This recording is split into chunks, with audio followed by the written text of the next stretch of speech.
Assalamualaikum warahmatullahi wabarakatuh, Bu Viola dan Bapak Viko serta teman-teman sekalian. Perkenalkan, saya Alfulatul Komariah dengan NIM 2205 2270 2567. Saya angkatan 2022. Di sini saya akan menjelaskan tentang Green Globes Rating System.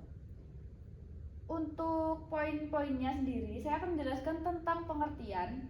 Yang kedua, saya akan menjelaskan sejarah. Yang ketiga, ada tingkatan. Yang keempat, syarat. Yang kelima, manfaat. Yang keenam, jenis bangunan. Yang ketujuh, proses. Dan yang terakhir, ada contoh bangunan Green Globes itu sendiri. Untuk yang selanjutnya, saya akan menjelaskan tentang pengertian dari Green Globes. Green Globes merupakan sertifikasi keberlanjutan untuk bangunan yang dikembangkan dan dikelola oleh Green Building Initiative atau yang biasa disebut dengan GBI. Untuk yang selanjutnya ada sejarah dari Green Globes. Yang pertama, Green Globes didirikan di Inggris pada tahun 1980, kemudian di Kanada pada tahun 2000, dan yang selanjutnya digunakan di Amerika Serikat pada tahun 2004 sampai sekarang. Untuk tingkatan Green Globes itu sendiri, yang pertama One Globes ada 35% sampai 54%. Yang kedua Two Globes 55 sampai 69%. Yang ketiga Three Globes 70 sampai 84%, dan yang terakhir ada Four Globes 85 sampai 100%. Untuk selanjutnya ada syarat Green Globes itu sendiri. Yang pertama ada efisiensi energi, yang kedua ada kualitas udara di dalam ruangan, yang ketiga ada konversi air, pemilihan material, serta pemilihan dan pengembangan lokasi. Untuk manfaatnya sendiri, yang pertama adalah biaya pengoperasional yang berkurang karena menggunakan lebih sedikit energi. Untuk yang kedua ada daya jual yang lebih baik. Itu dapat membuatnya lebih menarik lagi bagi penyewa. Dan selanjutnya ada meningkatnya kepuasan pelanggan karena dirancang dengan mempertimbangkan kesehatan, kenyamanan, dan kesejahteraan.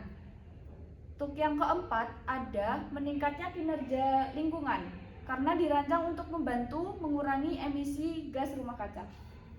Dan untuk manfaat yang terakhir ada bangunan bersertifikat Green Globes ini memiliki akses ke sebagai sumber daya dan dukungan untuk membantu memelihara dan meningkatkan kinerja lingkungannya.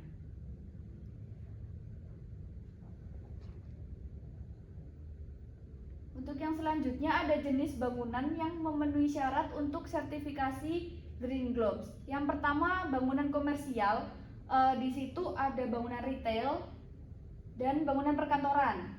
Yang kedua ada bangunan institusional, ada rumah sakit serta bangunan sekolah.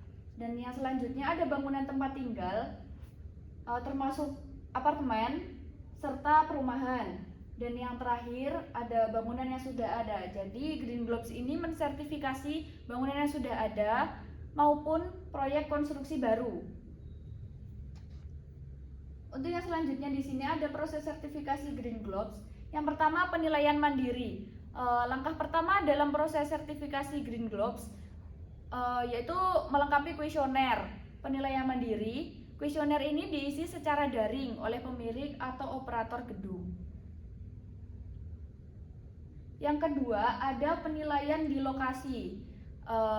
Jadi setelah penilaian mandiri selesai, dilakukan penilaian di lokasi gedung untuk memverifikasi keakuratan penilaian mandiri dengan cara mewawancarai staf atau penghuni dari gedung tersebut. Untuk yang selanjutnya, pihak Green Globes menyiapkan laporan yang merangkum temuan dan merekomendasikan tindakan khusus untuk meningkatkan kinerja lingkungan dari gedung tersebut. Dan yang terakhir, untuk memenuhi sejumlah kriteria berdasarkan ukuran dan jenis bangunan, setelah instansi tersebut menyelesaikan langkah-langkah yang diperlukan, bangunan tersebut dapat menggunakan merek Green Globes dan materi pemasaran untuk mempromosikan pencapaiannya tersebut. Untuk selanjutnya ada contoh-contoh bangunan yang bersertifikat Green Globes. Yang pertama, di sini ada The X di Amsterdam. Gedung ini biasa dijuluki bangunan hijau sedunia. Dia memiliki desain yang sangat inovatif, menggunakan energi yang sangat efisien dan menawarkan lingkungan kinerja yang sehat dan produktif. Untuk yang kedua, di sini ada Build Center di Seattle. Bangunan ini dirancang untuk beroperasi tanpa sambungan ke jaringan listrik. Selain itu, bangunan ini menghasilkan semua energinya sendiri dan mengelola semua air hujannya. Untuk yang selanjutnya ada Crystal House di Amsterdam. Bangunan ini menggunakan energi terbarukan, sistem pengelolaan air hujan, dan material bangunan yang ramah lingkungan. Dan untuk yang terakhir ada One Central Park di Sydney.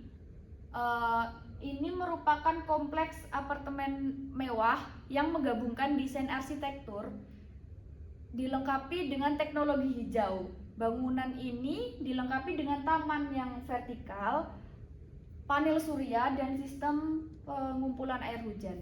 Sekian dari saya, terima kasih. Wassalamualaikum warahmatullahi wabarakatuh.